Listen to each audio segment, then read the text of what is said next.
and I'm going to let people in.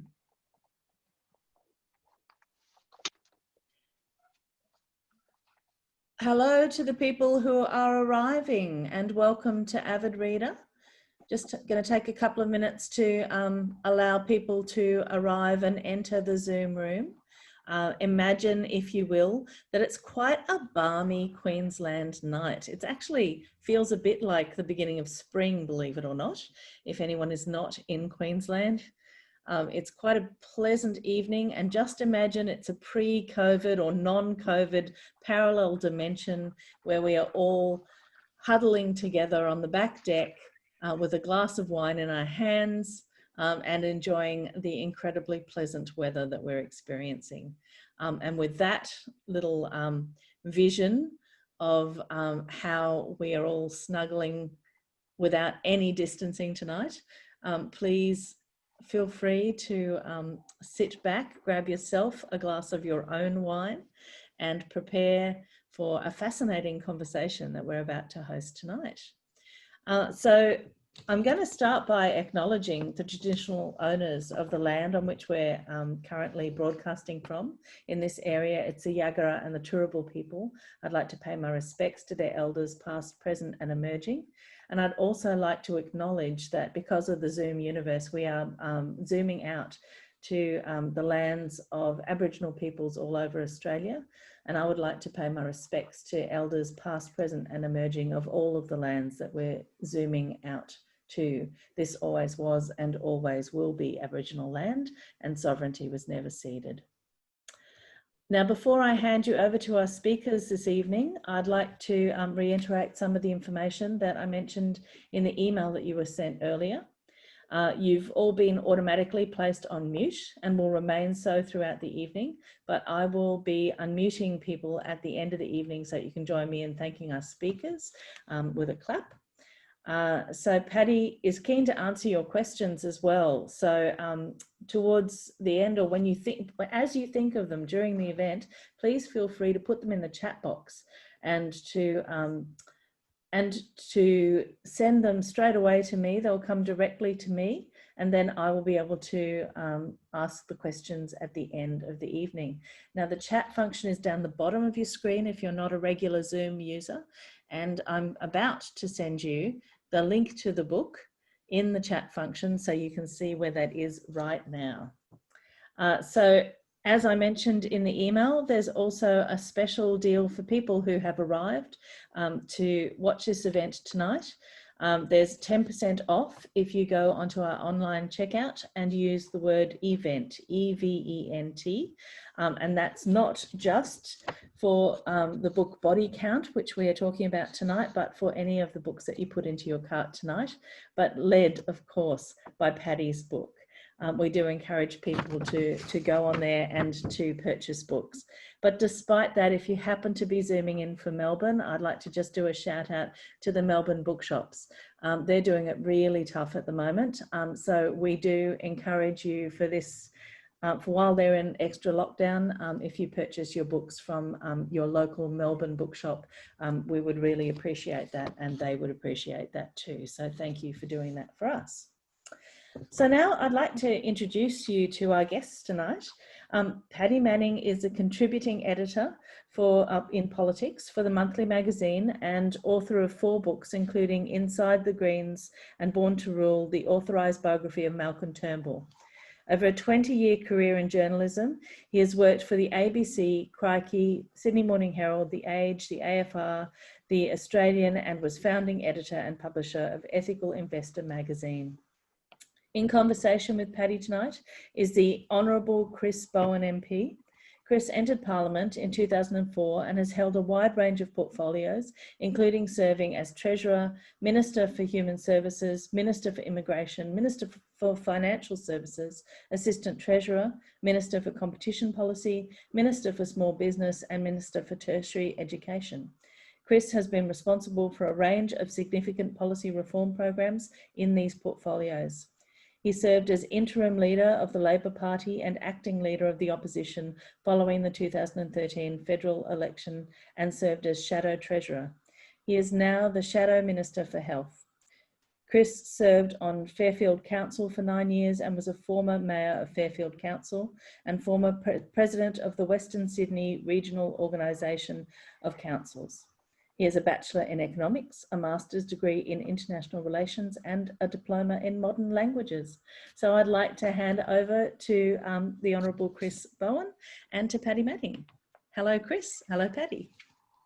Thank you very much, and thanks for joining us tonight. And it's my very great pleasure to join in this virtual launch of Paddy's book. I want to begin also by acknowledging the traditional owners of the land on which we all gather. In my case, I'm at my home in Western Sydney, and it's the Gadigal people of the Eora Nation. I want to pay my respects to them. Just literally around the corner from where I live is where the Aboriginal warrior Pemulwuy gave his life many years ago. Now the suburb there is named after him, which is just and right. And I also, as Shadow Health Minister and sharing the interests of all of us, I want to commit myself to the task of eradicating Indigenous disadvantage in our country, as I know we all would. Well, look, I was delighted to accept the invitation to launch tonight this book in conversation with Paddy, and just a few remarks to set us off.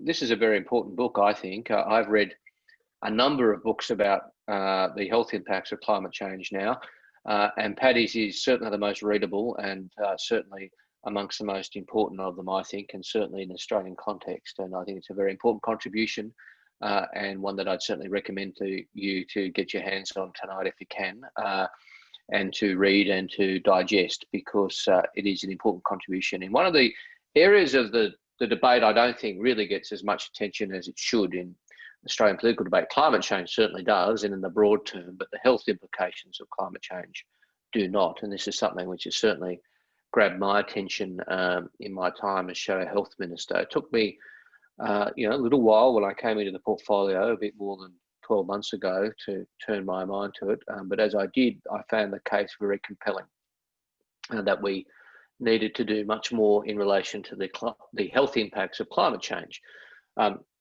And with the best climate change policy in the world, and if the globe had the best climate change policies, which is a very ambitious thing when you consider the types of people running major economies in the world at the moment, there would still be significant health impacts of climate change. Warming is to some degree locked in, even if we do have a big turnaround in good policy in the immediate future. So we do have to think about the health impacts of climate change. And really, for me, one of the sort of, if you like, I'd read all the reports and I was shocked by the WHO figures and surprised by just some of the significant findings and how little it was in the public debate. But there was one conversation with one doctor which sort of really turned it for me, which was this doctor said to me, for a doctor to ignore the health impacts of climate change would be equivalent to a doctor ignoring the science of vaccinations and engaging in an anti-vaccination campaign. And that was a pretty compelling moment for me. And really, when you think about the WHO projections of deaths in the not too distant future as a result of climate change, you cannot avoid the conclusion that this is the most significant health challenge facing the globe and facing the country. Even notwithstanding the current health challenges we're facing, this one is bigger and more long-lasting. But I really enjoyed, or maybe enjoy is not quite the right word, Paddy, but I really did take a lot out of your book. It's very readable, and I think one of the great achievements that Paddy's managed to pull off is the human element of body count. You can't read the story of Dick and Clayton Lang in the opening pages and not be moved from the very beginning by the book. And then Paddy moves into sort of the more factual analysis and argument, but he sets the scene very compellingly with his opening stories of the deaths on Kangaroo Island and other places from the bushfire Armageddon we faced. It was only early this year. It seems like a lot longer ago perhaps, but it was only early this year. And then makes a number of compelling points, and I'm not going to speak for too long, but he reinforces some points which I think are very important, that yes, the globe is exposed to the climate change of impacts of health, but Australia is more exposed than most countries, with our average temperature 14 degrees higher than the average around the world. And when you consider that we were warned, the Garnaut report was one of the first warnings anywhere in the world about the climate change, the impacts of climate change on health. And Garnaut laid out very clearly that the impacts on bushfires and other natural disasters, or as Paddy very compellingly points out now, are becoming unnatural disasters because there's nothing natural about the climate we're living in.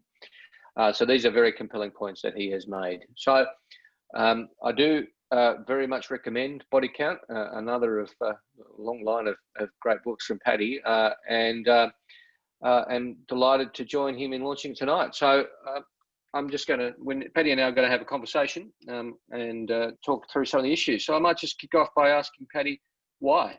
What made you write this book? You've written some pretty important books over the recent years. What led you to write Body Count? Thanks, Chris, and thanks, Chrissy. It was really a sense that the climate debate had kind of gone off track and that we were missing the big picture because we were talking so much about parts per million of CO2 in the atmosphere and percent reductions, of emissions over a certain time frame and what was the impact on electricity prices, but we were missing the real story of the human toll that climate change has already taken in Australia and is only a sign of worse to come.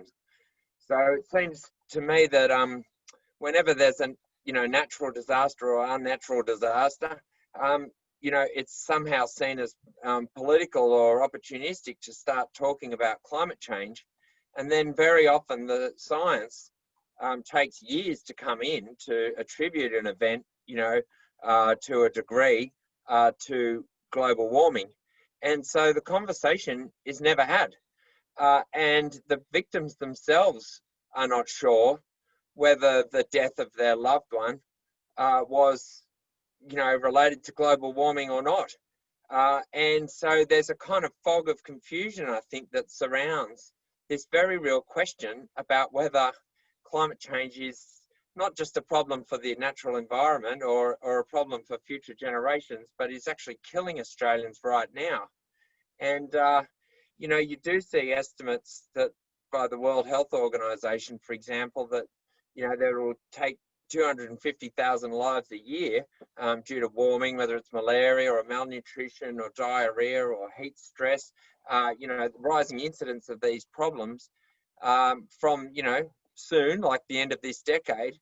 But between that global statistic, which is kind of meaningless, there's real stories to each of the lives. I believe that the body count has certainly begun. The scientists and health experts that I spoke to think so too. And so I set about just trying to interview people who'd lost family or loved ones, everywhere from Grantham in Queensland or Townsville down through, Dungog in New South Wales or Western Sydney, through Canberra, Victoria, Kinglake, Melbourne, the thunderstorm asthma outbreak, Tasmania, the floods of 2016, and the Kangaroo Island, tragedy that I opened the book with that you mentioned earlier, Chris. So I wanted to find those people and see if they'd talk to me, and I had no idea what they'd say. I had, I'm not an expert. I'm a journalist, and I turn up and, I bowl up to a pub in Dungog and I say, do you know relatives of any of these people? Where can I find them? And sure enough, ultimately, I find that people are willing to talk.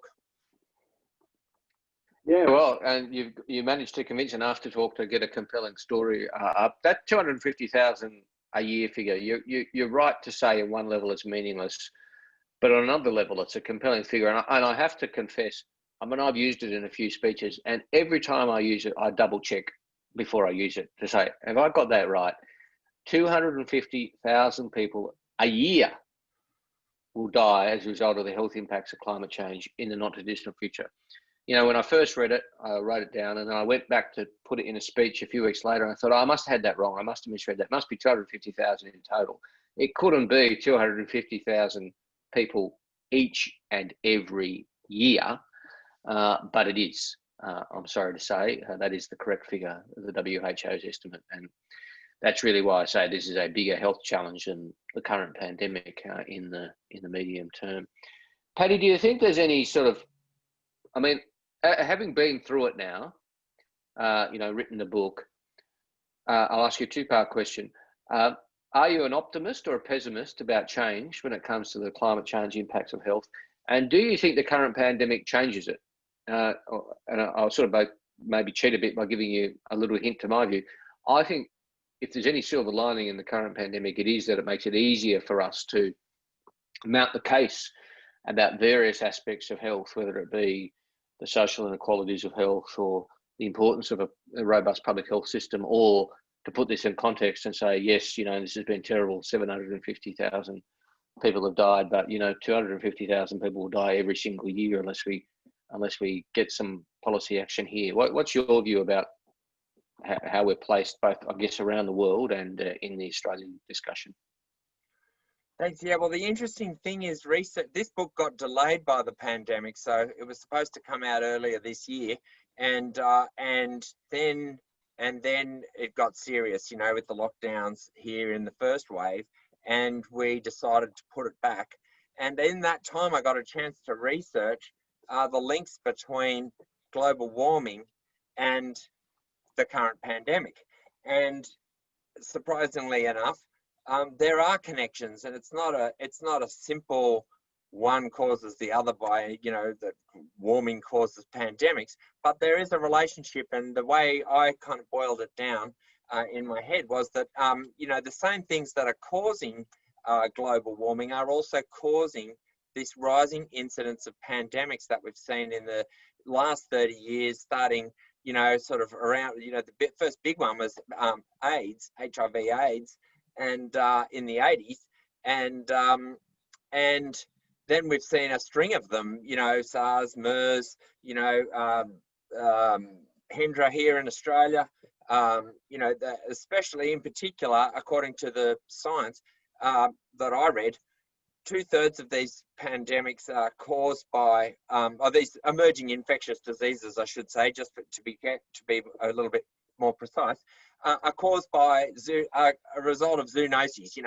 They've come from animals, spilling over from animals to humans, and that's caused by overpopulation, overconsumption, urbanization and deforestation, forcing animals into our world.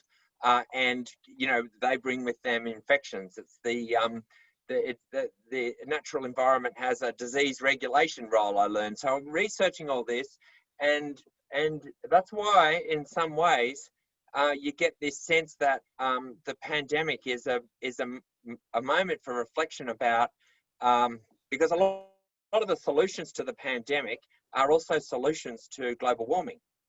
There's a kind of the lockdowns are quite green.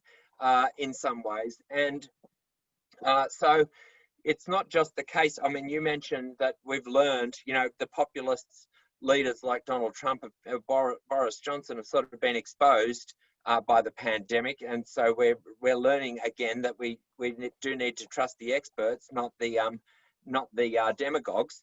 But it's not just that. We are learning, as you say, that the importance of a public health system. We're learning about the importance of acting together, acting together as a community, and so I think those lessons are very valid and relevant to tackling climate change, and there is a kind of silver lining. And so whether I feel optimistic or not, the one thing that I took out of the book that really surprised me out of the process of researching it was actually the inspiration of the ordinary people that I interviewed, and their honesty and kind of love and solidarity when they talk about the tragedy that befell them, or their mother, father, sister, brother, whatever it was, wife, husband, and how they rallied and how they've coped.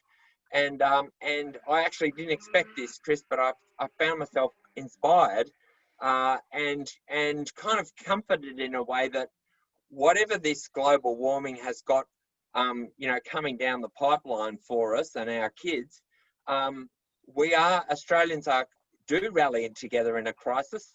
We do have common sense. You know, the way we've handled this pandemic and the way the people that I've spoken to in this book handled the, you know, disasters that they suffered, I found it inspiring. And so I don't know if I'm optimistic, but I am. I've got a kind of new faith in Australians, put it that way. Yeah, they're good points. They're very important points. And I think your point about evidence is a key one. I've been thinking a lot about that. You know, a few people have made the point that, you know, if we listen to the evidence on COVID, then we should listen to the evidence on climate change. But I think the broader point is that, you know, there's been a war against experts. There's been a war against evidence. I mean, you know, even Michael Gove, the cabinet minister in the Johnson government, and, you know, I have to say, I'm no fan of the Johnson government, but they do have a better climate change record than most right-wing governments around the world.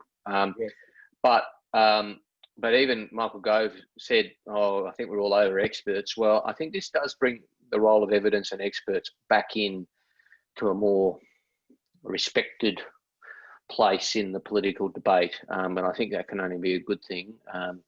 We always have to be alive and alert to our language. Should not be condescending to people. We should not lecture people that, you know, the experts are right and everybody else is wrong, or that concerns about change are illegitimate. That's very important, to bring people with us in the conversation and explain that, you know, this change is going to happen. It's a matter of whether we manage it or we just leave you to, you know, deal with it yourself. And it's much better if we manage it together. But I do think that the importance of evidence and experts, and I think we're seeing that play out in the US presidential debate a bit, and hopefully we can see it play out a bit more in the broad debate. What do you think about the salience of the health impacts to help argue for action on climate change? I mean, you know, there's a discussion about how we best win the argument about climate change. There's a couple of other books out about it at the moment, indeed, about how to talk about climate change and win the argument. Do you think sort of talking about the health impacts of climate change is a useful way to sort of progress the public discussion about the importance of tackling it? You know, if people are there people in Australia who go, well, you know, to be frank and maybe a little bit flippant, but you bear with me and get my gist. There might be people who go, well, I don't really care if the Arctic, you know, caps melt, and I don't care about the environmental impacts, and I really don't care about any of that. But geez, if there's more heat waves and more bushfires, then yeah, I might be more likely to have a heart attack, and I live on the edge of a city and I'm more exposed. Do you think that's something we can use to sharpen the political debate?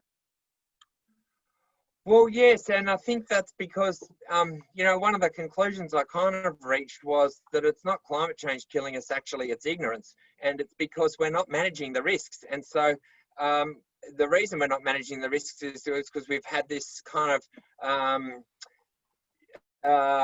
diabolical, you know, climate wars that have kind of taken over the entire debate and stopped, you know, the government functioning the way it should be. I mean, we have got a great track record on public health in Australia. So we were at the front of the world response to HIV/AIDS, and you've seen Bill Botel, you're getting, you know, who was one of the architects of that under the Hawke government, with, I think it was Blewett, wasn't it, the health minister, Neil Blewett back in the day, in the 80s, and he's now got new prominence again, warning about that we need to do a similar thing with COVID. Well, I think we need to do a similar thing with climate change. You know, Australians are receptive to a message that's properly informed, delivered, you know, based on science, and then why don't we have something like, you know, the response that we had after the Port Arthur massacre, or the response that we had to plain packaging on tobacco, or seatbelts, or DUI. You know, Australians do sit up and listen to these public health campaigns if they're, you know, based, you know, they might be launched by the government, but it's a glaring omission, I think, Chris, that the federal government hasn't done this in the last, you know, sort of 10 to 20 years. And so, yeah, I think that the health message is something that is obviously dear to the hearts of, I mean, every poll shows that Australians rate health as a very important vote-swinging issue, and yet for people. So, for example, in Western Sydney, I interviewed a woman called Evelyn North. Her father, just over 80, Chuck McLeod, died after, a couple of days after Christmas at the end of 2018. Heat wave. When I spoke to a climate scientist to verify that it was indeed a heat wave that day, he was told not to go out in the heat, but he'd had a beer, and he went, it was from Stanhope Gardens, went up to Bunnings on his mobility scooter, 20-minute round trip, 20 minutes each way. And he did that twice that day to go to the shops. And he got home, he made it home, but he had a heart attack in his home. And he lived alone, and his doctor wrote, for the first time, wrote heat on the death certificate alongside heart attack, because, okay, from her point of view, it had contributed to his death. Unfortunately, these deaths are, heat deaths are terribly underreported. There's a lot of evidence on that, and it's one of the reasons why we're kind of underrating. We're failing to properly assess the level of risk that we're confronting with this hotter world. And when I interviewed Evelyn, she's not a climate activist. She said, "Look, I don't know if that warming contributed to my dad's death or not. He had diabetes, he'd had a heart bypass, he was over 80, he had a lot of sort of comorbidities, but I do want to get the word out, look after your old folks in the heat." And I thought that was a very important message, and definitely worth including in the book, and quite a touching story, because you can just picture this cantankerous old guy going, "Bugger the doctor, I'm going up to Bunnings," on his scooter. And so I think there's a lack of information. We've had a lot of debate about climate change, but we've had a lack of information on climate and health. And I think that this hopefully this will be a bit of a wake up. Telling these stories will be a bit of a wake up call for people. It's a dot joining exercise. Sure. No, I certainly agree with you. I hope it is as well, and I think it might. Well, it certainly will play a role. I'm confident of that, and I think we can all, in our various capacities, whether it's me as Shadow Minister for Health, you as an author, or our friends online as citizens, try and promote that discussion further. Can I ask you? I mean, do you think that in the Black Summer, you gave an important speech in November last year at the Sydney University talking about the need for climate change to be included as a national health priority, which is an official designation agreed by the Commonwealth states and territories. And that was right as the bushfire season was worsening. Do you think yourself that attitudes changed in that last summer, and that perhaps people are realising the extent of the danger? Paddy, I think they have, but I don't think we can just, rely on that. I think we can't just, assume that now everybody understands that climate change has, negative impacts, or that, the climate change deniers aren't out there saying, "Oh no, it's all undergrowth and all backburning or lack of backburning," which is that's the argument they'll run. I do think it was a change. Obviously, public discussion moved on very quickly from bushfires because of the circumstances to COVID. But I do think that bushfires, nevertheless, were seared on the nation's memory, and the time will come to reinvigorate that discussion and say, here's what happens if we don't have real action on climate change. And yeah, you're right. I mean, it struck me as extraordinary, frankly, that climate change is not one of the national health policy priority areas already. I mean, as you said, there's a process by which the Commonwealth and the states and territories agree on what are the national health policy priorities. All the ones in there are eminently, fine and justifiable. There's a diabetes, there's an arthritis, there's an injury management, all that sort of stuff. There's no reason why climate change shouldn't be. There's no process in effect. The minister, normally Commonwealth minister, suggests one, and it goes through the COAG health ministers, and they agree on it. And it's not just a symbolic thing. It actually then has implications. Then bureaucrats have to work on the national health policy priority areas. And I think, I don't want to be too partisan in this conversation, but I think the current government's worried about it, creating it as a national policy priority area, because one, it then acknowledges that there are impacts. And the current health minister was the former environment minister, who once said, no, Australia's always had bushfires. I looked it up on Wikipedia. It also means that then they've got to just sort of deal with it. And I don't think they want to do that. So I have said that it should be a national health policy priority area, and that if it's not, by the time, we hopefully come to office, then we'll make it one, or at least go through the process of suggesting it to our state and territory colleagues. But I really doubt we'd get any state or territory pushback, because states are actually acting. States understand the impact on their hospital waiting lists and the health systems of climate change. So Queensland, Western Australia, and even some conservative states have, some action. And, again, I've been struck that just how far behind we are. Even the United States, which is, has not covered itself in glory in climate change action over the last 3 years, has a better climate change health framework than we do.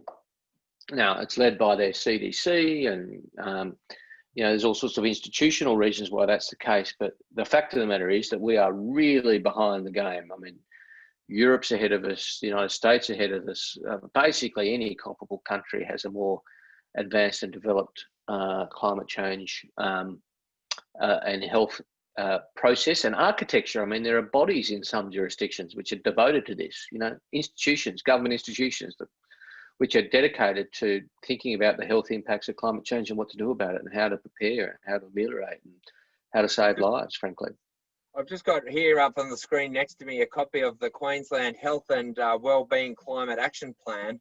I was talking today to a woman, Fiona Armstrong, from the Climate and Health Alliance, who was saying that the consultation work that they did in development of that strategy, they surveyed hospitals and found that only 12% of them had done any risk assessment. And so, for example, I can't remember exactly what year it was, but I know the Cairns-based hospital was evacuated due to flooding. I think it was 20. For some reason, I'm thinking would it be Yazzie, or would it? It might have been 2015. But yeah, that was a touch and go operation where they literally had to take and fly a certain number of patients in intensive care down to Brisbane, and that's poor management.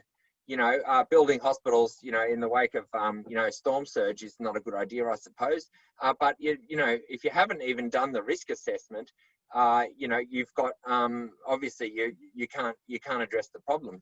And so, yeah, the Climate and Health Alliance has been calling for years now for the federal government to develop a climate and health strategy. And I think that, WA is likely to move. They've got an inquiry going on that's about to report. It got delayed by the pandemic. Victoria has already taken steps. Labor had a policy, as I understand it, before the last election to develop a climate and health strategy. I suppose it remains to be seen whether, do you think you'll get pushback from within the party federally if when the next election comes around to having a policy on that area? No, I don't. There's been absolutely no pushback to me saying it should be a national health policy priority area. And I think sort of, it flows naturally. Once you've declared it a policy priority area, then you've got to have a climate change and health strategy. I mean, they basically go together. I guess what declaring it a policy priority area means is that you try and get a combined national policy, not the Commonwealth one out, but you try and get states and territories in the same policy process to say, well, okay, here's the implications and here's what we'll do about it. That's what having it as a policy priority area would mean. That means that we would have a strategy. So, yeah, we have our arguments in my party about what to do about climate change, but there's nobody who doesn't think it's real or has real implications that we should do anything. There's questions about pace and method and design. Whereas on the other side, they have to have an argument about whether it's real or not first before they get to any concrete measures. And on energy, there's been multiple attempts by people of goodwill. Here's the key difference. See, you talked a bit before about what if we had a bipartisan approach like we had on AIDS. And here's the thing: I think if Albo and I and, you know, Jim Chalmers sat down with Morrison and Frydenberg and Hunt. I actually think we could probably agree on the key parameters, you know, within reason of what you should do on climate change and health. I actually think we could agree. The difference is that we could deliver our party. They could not. And that's why energy policy fails. That's why anything on climate change policy fails, because it just gets caught up in the sort of cultural wars of whether climate change is real on that side. And it really just, it's a failing. Now, I mean, it's also, I believe political systems, bodies politic, decide what to argue about. And in Australia, we choose to argue about climate change and health, climate change and energy. You know, we choose to make that an area of great contest, and elections are decided on it, and scare campaigns are run on it, and prime ministers fall on it. And we sort of think in Australia that's inevitable, but it's not. I mean, it's not in the United Kingdom. I mean, actually, the Conservatives and the Labor Party and the Liberal Democrats have pretty similar climate change and energy policies. They argue about other things. And, you know, in Australia, we choose not to argue about gun laws. Well, that's unthinkable in the United States. So political systems and the political players actually decide to argue what we argue about. You know, we can just agree to get on with some stuff like we do on gun control. In Australia, we by and large don't argue about, you know, reproductive rights and choice. And they do in the United States. It's very contested. So political systems decide what's up for debate and what's not. So, Paddy, just before we ask Christy, I think if we have any questions or suggestions or accusations from our audience, I might just ask you without notice, what's the biggest thing you learnt writing the book? What's your key lesson? And what's your key message? Well, yeah, I think it really was that, well, one of the key, the takeout for me, the surprise for me was finding myself inspired by the people that I spoke to. And I suppose in that sense, the key message is that we do have a frightening future ahead of us, but that we can do a lot to reduce the health risks. It's not like we're rabbits sitting in the headlights. So I talked to, for example, one scientist, Kat Haynes from the Bushfires and Natural Hazards Cooperative Research Centre down at Wollongong University that's just got its funding extended. Anyway, she's done a survey of, you know, she used to work for a consult to an insurance company doing the research for them, and has done a survey which shows that of, you know, heat, flood, bushfire deaths over more than a century, going back to 1900 in Australia, the death rate has actually come down per capita. So that's a function of different things in each, you know, depending on each category of risk, whether it's fire or heat or flood. But what it shows is that with technology and wealth and education, we have been able to manage those risks. And her message is simply that, you know, we need to, you know, that trend it's not assured that that trend will continue. We might see those death rates climbing back up again. And, you know, there's a lot of caveats around whether those death rates are underreported. But there are a lot of things we need to do to manage those risks. And so we need to stop building in bushfire prone areas. We need to stop building on flood prone areas. We need to stop building homes. And you would know this as a former mayor, the number of homes that are kind of hot boxes that have been built in the last 20 years, you know, without eaves and without proper insulation, fully reliant on air conditioning. Well, they're risky. They're risky, and they're going to kill people, those homes. And we need to do a lot better at managing these health risks. And so I suppose I took one emotional message out of it, which was that, yeah, we can look after each other, and Australians will look after each other kind of in extremis in a crisis. But also, yeah, that there's a lot of work that we have to do and that we have to get cracking to try and not just restore a safe climate, because that's not what the book's about. The solutions to climate change is really about facing up to the health dangers. One of the things that I did pick up was that, and in particular talking in Queensland, some of the areas that are most at risk are the areas that are at most in denial. And you talked before about a book, How to Talk About Climate Change, which is by Rebecca Huntley, and that's out too at the moment. And I interviewed her, and there is some studies that show actually that, you know, for example, on Sydney's northern beaches, where they have got significant erosion problems, they're most likely to be skeptical that sea level rise is ever going to have an impact on them and their property, their community or their property. And I felt that in Queensland. So, you know, talking to survivors of the Queensland floods in 2011, you know, they had theories that it was to do with cloud seeding, or they had, you know, they were deniers about climate change, and yet, or they were, you know, in the Townsville floods, you know, quite skeptical, and yet, you know, all the forecasts show that Queensland is going to be, and Brisbane is going to be, it's going to get hotter. It's one of the most vulnerable cities in Australia to rising temperatures, and yeah, the cyclones are getting maybe not more frequent, but more intense. And so Queensland is highly exposed, and yet when I did the interviews, I was not picking up a general public concern about the danger. So, you know, there's a couple of key takeouts for me anyway. Okay. Yep, that's all very compelling, I think, as is the whole book. So, Christy, I think Paddy and I have spoken long enough. Do we have any questions, suggestions, or accusations? We do have a couple of questions here, actually, and they're kind of related so far.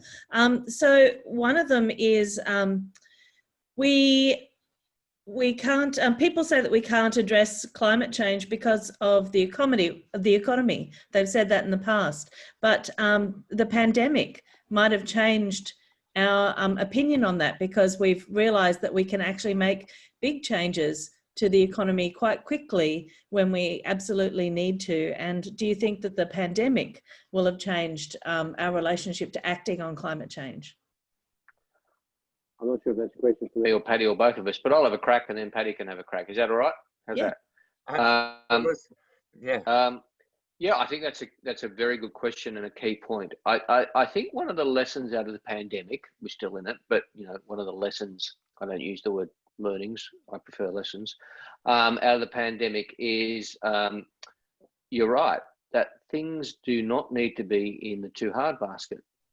We can make big changes quickly if we choose to as a country, if there's political will, not just from one level of government, but more. And there are several examples of that. I mean, you know, just look to the elephant in the room, not want to mention the war, but look at quarantine. Now it's had its problems, but think of the scale of the undertaking. 48 hours to decide that, you know, every single arrival in Australia will be put up in a five-star hotel. Massive cost, great logistical exercise, but done because governments decided it was important enough. Or perhaps an even better example is homelessness. Governments decided that people who are rough sleeping were a risk for themselves and for transmission. And so massive numbers of people across the country have been taken into hotels and given accommodation. The best international example is, again, one from the UK. The UK government had an ambition, a policy objective of reducing homelessness by 90% in 5 years. Seems a bit ambitious, but you know, that was their strategy, to reduce homelessness by 90% in 5 years. When Whitehall decided that homeless people would become a potential vector of the virus, that 5-year target was met in 48 hours. They got 90% of homeless people off the streets in 48 hours. It shows what can be done when governments turn their mind to it. But I would say this is my caveat. It also shows what can be done when you prioritise just a few areas. You can't boil the ocean. Governments have to decide, this is what we're going to do, and we are really going to focus on this, and this is our number one priority, and then it can be done. But if they've got 15 priorities, they've got none. Now that's hard because there's lots of important, things that should be done. But one thing I've learned in my time is that if you try and boil the ocean, you'll fail. But if you have a key objective, you go about it with laser-like ferocity, nothing should be in a too hard basket. Paddy, what do you reckon? Yeah, it's been amazing, and I was just thinking that with you having been Shadow Treasurer and Shadow Health, you've got a perfect vantage point in a way. But how many economic assumptions have been turned on their head about what's acceptable, debt and deficit thrown out the window, and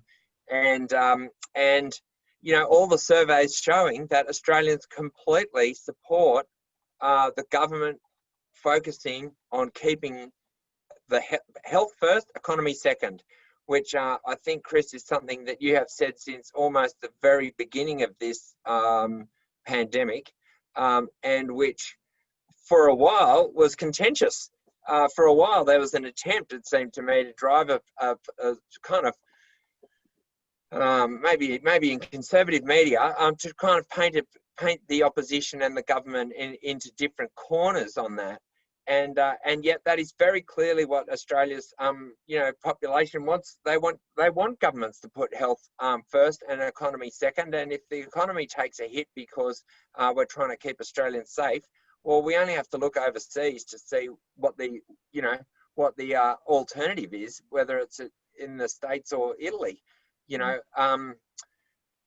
or the UK for that matter. So. I think that the questioner, I'm not sure who it was, but it's absolutely shown that the economy is not the be all and end all, either amongst politicians or in the general community. Mm. Yeah, and that's a key point, very much. And your point about health and economy is also relevant because you're right. We made the point that the best economic policy is the best health policy. If you reduce restrictions too quickly, that's the worst health policy, and also ultimately the worst economic policy, because you're just going to have to put them back on again. Much better to put health first. And you could make a similar argument with climate change about actually the best economic policy is the best climate change policy. Yeah. Kind of related question from Linda, and Linda asks, do you think capitalism accelerates climate change? Which is kind of that's a big question about big things that take a long time to change. But Paddy, what's your response to Linda? Well, having written a book about the Greens, there's a lot of people in the Greens that have that view.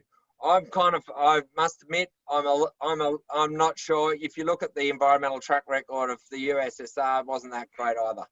Eastern Europe, a disaster. So I'm not sure that it's capitalism. I know that, if you read Naomi Klein, I think there's a lot of problems with capitalism, don't get me wrong. But I launched a magazine called Ethical Investor. I did believe that the market was capable of responding and offering up solutions to climate change. And in fact, it has. And in fact, the market is well ahead of where our political debate is. And in fact, what you have in Australia now is government reverting to an old style bloody command and control, centralist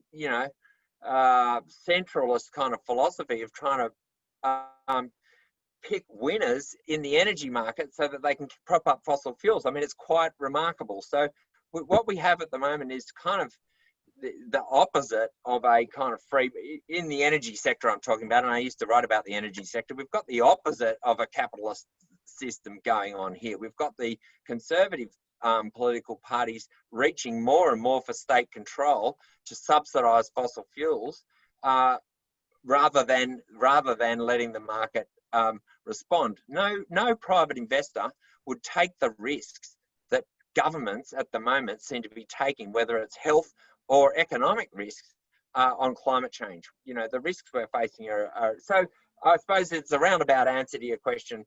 I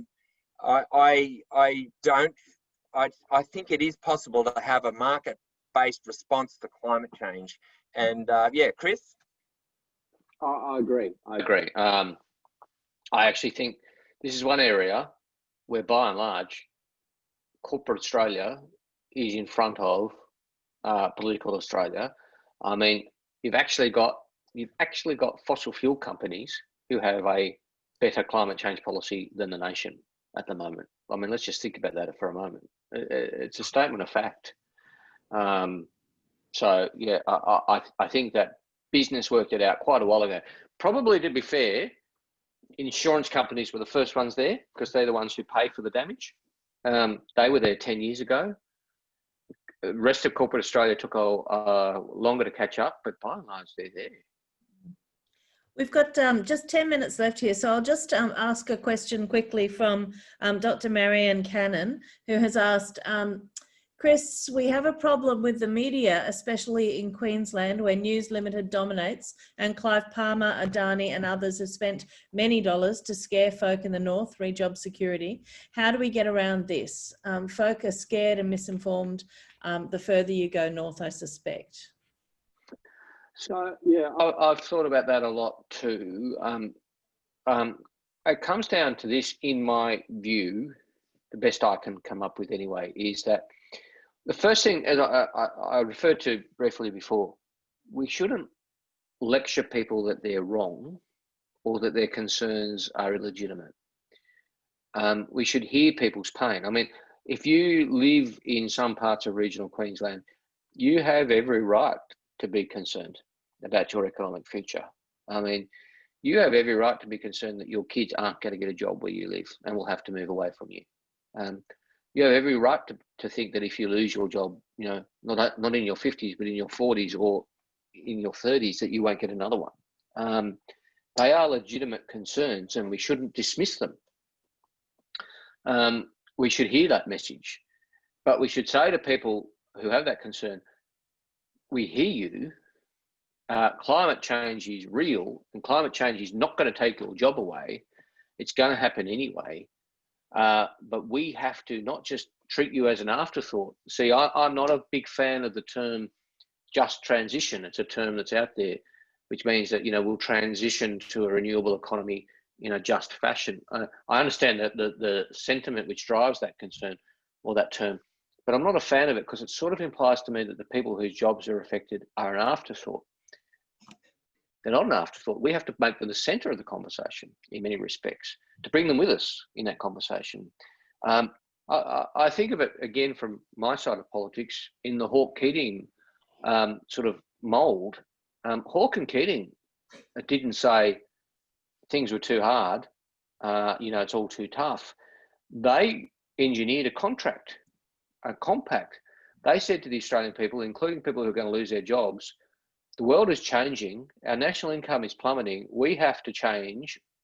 This is going to happen with or without us. It's going to happen around us or with us. It's much better if we help manage it. But here's the deal. You will be the centre of our change. So as they brought down the tariffs and floated the dollar and did all those things to open up the economy, which had real impacts and scared a lot of people and did impact negatively on some people, they also had the other side of the bargain. The compact. They created Medicare. They created superannuation. They lifted the school retention rate from 30% to 90%. They massively expanded the number of university places so that, you know, people who could become the first in their family to go to university, including me. You know, so they had a deal, a compact, contract, whatever term you choose. Now, really, I mean, that is what is driving the Green New Deal as well. I mean, they're saying similar things in a slightly different way. I'm looking at it from an Australian historical context. It's not a construct which is, you know, in conflict with the Green New Deal. But my key message is we can't, you know, from our capital cities, tell people in the regions, no, you've got it all wrong. You're just going to have to adjust. We've got to hear their message, incorporate their concerns in our message and bring them with us as we argue for policies to change. Right. Paddy, did you have anything to add to that one? Oh, I've still got it. I went on the, flew up to Townsville and then drove down to Clermont when the Stop Adani convoy was arriving. And that was pretty. I wasn't actually there for the aggressive reception where, Pauline Hanson, who actually I bumped into at the servo on the way down, she was leaving. Pauline Hanson and Canavan and Palmer and Bob Catter, they all flew in, drove in to kind of rev everyone up and gave speeches about, we're going to bash this Bob Brown Adani convoy. And so that was pretty rowdy. But the thing that, struck me was the next morning I just sort of went for a walk and, I spoke to a bloke who had a Start Adani sign outside his house. And I just started to talk to him and his mate. They were just sitting in the front yard, and they were going, "We're not going to get anything out of this mine. The mine's 150 kilometres away from Clermont. Anyone who wants to go work at that mine is going to drive in, drive out of Townsville." They just didn't want people coming up from the south to tell them what to do, and they were being fed misinformation from Palmer, and they actually quoted, they quoted that scare campaign that ran ahead of the last election where Bill Shorten had done a deal with the unions to put on a death tax. They quoted that to me, that had been sent to them, put out by the local MP, who was a One Nation MP. And I just thought, this is not about climate change. They were climate deniers, but this was a culture war. It was a post-truth kind of, I hesitate to say the word bullshit, but, we're a small audience. It was like these blokes were not the enemy. They were just saying, don't come here and tell me what to do. But if you were to say to them, I've got a plan for Clermont that involves, jobs for the next 30 years in a growth industry, in renewable energy. We're going to do massive public investment, and we're going to fix this climate change problem, by the way, but more importantly, we're going to invest in this town, this location. They would be, I believe, I don't know this for a fact, you can't quote me, but I believe that they would be all ears. And I think that's what's, even the Catters, we're talking about a copper string renewable energy project up there, they know it. Everyone can see which way, with the writing on the wall, where the future is. And I just think, we need to step up and stop, just be reasonable, a rational conversation, to be honest. Thank you so much. Look, that has actually answered the last question that we've got, which was a related question. So I think that on that note, I'd like to thank both of you. This has been a really fascinating conversation. And if people want to look back again, it will be up on our YouTube channel soon. Do remember to click that link if you want to purchase the book from us, and use EVENT, the word event, for a 10% discount off anything you've put in your electronic cart. So you can go away and listen. Twice. What's that? Click twice and buy one. Click twice and buy one for a friend. That's exactly right. Buy one for a friend. Buy one for someone who's in lockdown in Melbourne. That's been my kind of my policy is buy one for you and buy one for a friend in Melbourne at the moment. And they've got plenty of time to read it, which is fantastic. So thank you very much, Chris Bowen, for such a fascinating conversation. And thanks, Paddy, for your book. We're going to... Thank you. We're going to open the room up now. If anyone wants to unmute themselves for a final clap, I'm just allowing participants to unmute themselves. So you're welcome to unmute yourself. Thank you very much. It looks like this. There you go. Hey, thank you. Thanks, everyone. Bye. See you later. Bye.